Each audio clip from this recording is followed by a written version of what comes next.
Assalamualaikum, nama saya Muhammad Kelvin Barudin Yusuf. Saya akan menjelaskan tentang macam-macam media pembelajaran. Berdasarkan jenisnya, media belajar dibagi menjadi 3. Yang pertama, media visual. Media visual hanya dapat diterapkan dengan menggunakan indera penglihatan. Jadi, media visual ini tidak dapat digunakan untuk umum. Lebih tepatnya, media ini tidak dapat digunakan oleh para tunanetra karena media ini hanya dapat digunakan dengan indera penglihatan saja.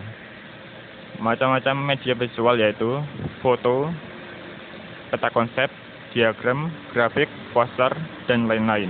Kelebihan dan kekurangan media visual. Yang pertama, kelebihannya. Kelebihan yang pertama yaitu dapat dianalisis dengan mudah. Selain itu, media visual juga dapat mempermudah peserta didik dalam memahami materi dan juga membuat peserta didik untuk berpikir lebih kritis. Yang kedua, dapat mengatasi keterbatasan pengetahuan yang dimiliki oleh peserta didik. Yang ketiga, dapat membangkitkan keinginan dan minat baru untuk belajar. Yang keempat, meningkatkan daya tarik peserta didik terhadap materi yang disajikan dengan menggunakan media visual. Yang kelima, mudah untuk diaplikasikan. Selanjutnya adalah kekurangan dari media visual. Kekurangan yang pertama, kurang praktis dalam penggunaannya. Yang kedua, hanya berupa gambar dan tulisan saja, sehingga media ini tidak dapat diterapkan untuk para peserta didik yang membutuhkan kebutuhan khusus. Salah satunya adalah tunanetra. Kekurangan yang ketiga adalah biaya produksi yang cukup mahal, karena sebelum menggunakan media ini harus mencetak atau membuat dan mengirimkannya sebelum dapat dinikmati oleh masyarakat. Media yang kedua adalah media audio. Media audio atau media dengar adalah media yang diterapkan dengan menggunakan indera pendengaran saja, karena media ini hanya berupa suara. Macam-macam media audio yaitu radio, alat perekam, dan lain-lain. Kelebihan dan kekurangan media audio. Kelebihannya, yang pertama, biaya yang harus dikeluarkan hanya sedikit.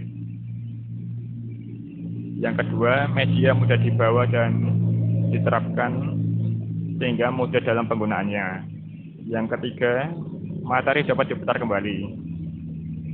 Yang keempat, dapat merangsang keaktifan peserta didik dan juga dapat mengembangkan daya imajinasi seperti menulis, menggambar, dan sebagainya. Kekurangan dari media audio adalah, yang pertama, media ini bersifat abstrak karena hanya berupa suara. Yang kedua, karena media audio ini bersifat abstrak, pemahaman pengertiannya hanya bisa dikontrol melalui kata-kata atau bahasa. Yang ketiga, media ini akan berhasil diterapkan bagi mereka yang sudah mempunyai kemampuan dalam berpikir abstrak. Yang keempat, media ini dapat diterapkan oleh peserta didik yang berkebutuhan khusus, lebih tepatnya bagi mereka yang tidak bisa mendengar. Media yang ketiga adalah media audiovisual atau media yang menggunakan indera pendengaran atau penglihatan. Media ini berupa suara dan gambar. Macam-macam media audiovisual dibagi menjadi 2, yaitu yang pertama, audiovisual murni, yaitu baik unsur suara maupun unsur gambar berasal dari satu sumber, seperti televisi, video kaset, dan film bersuara.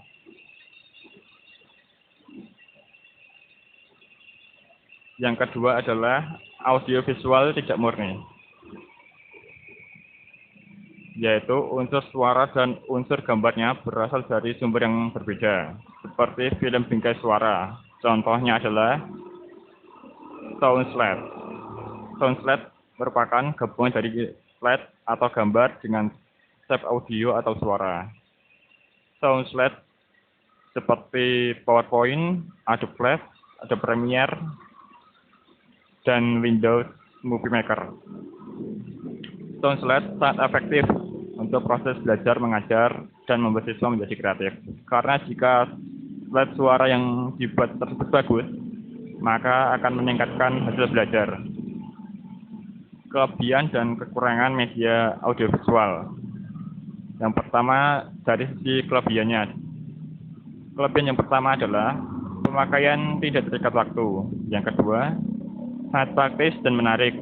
Yang ketiga, harganya relatif tidak mahal karena bisa digunakan berkali-kali. Yang keempat, menghemat waktu dan video atau film dapat diputar kembali. Dari sisi kekurangan media audiovisual, yang pertama, jika memutar film terlalu cepat, siswa tidak dapat mengikuti. Yang kedua, untuk media film hingga suara harus memerlukan ruangan yang gelap. Yang ketiga, untuk media televisi tidak bisa dibawa kemana-mana karena cenderung di tempat tertentu. Yang keempat, membutuhkan keahlian atau keterampilan khusus dalam menyajikan atau membuat media audiovisual. Karena media ini berupa suara dan gambar-gambar, baik gambar bergerak maupun diam. Oleh karena itu, pembuat media ini cenderung lebih rumit dibandingkan dengan media visual atau media audio. Dilihat dari daya liputnya, media terbagi menjadi 3. Yang pertama, media dengan daya liput luas dan serentak. Penggunaan media ini tidak terbatas oleh tempat dan ruang, serta dapat menjangkau jumlah anak didik yang banyak dalam waktu yang sama, seperti radio dan televisi. Yang kedua, media dengan daya liput terbatas oleh ruang dan tempat. Media ini dalam penggunaannya membutuhkan ruang dan tempat yang khusus, seperti film soundslide, film rangkai yang harus menggunakan tempat tertutup dan gelap. Yang ketiga, media untuk pembelajaran individual. Media ini ditujukan hanya untuk seorang diri. Termasuk media ini adalah modul berprogram dan pengajaran melalui komputer. Dilihat dari bahan-bahannya, media terbagi menjadi 2. Yang pertama, media sederhana. Media ini bahan dasarnya mudah diperoleh dan harganya murah. Cara pembuatannya pun mudah dan penggunaannya tidak sulit. Yang kedua, media kompleks. Media ini adalah media yang bahan dasarnya kompleks dan sulit didapat serta harganya mahal. Membuatnya pun sulit dan penggunaannya memerlukan keterampilan yang memadai.